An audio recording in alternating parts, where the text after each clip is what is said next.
Moi kaikki!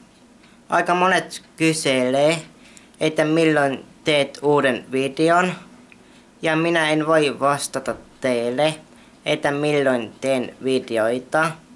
Ja varmaan monet luulee, että näiden videoiden tekeminen on helppoa.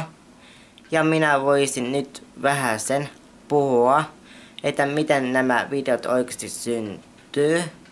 Elikkäs, jos teet videoita tänne YouTubeen, niin ei välttämättä aina näy kaikkia kameralle, mitä täällä kulisseissa tapahtuu.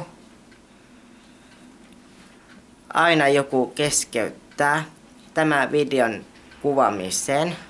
Esimerkiksi milloin puhelin soi tai joku laita tekstiviestiä tai milloin ovikello soi tai joku huuta ikkunan alla tai lappukäytävässä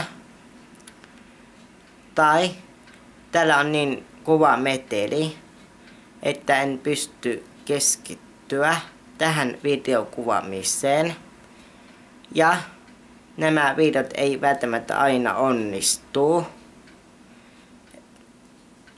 Ja laitakaa kommenttia tulemaan ja tilatkaa mun kanava, jos haluatte nähdä mun videoita jatkossakin. Ei varmaan muuta, kun nähdään ensi videolla. Moikka!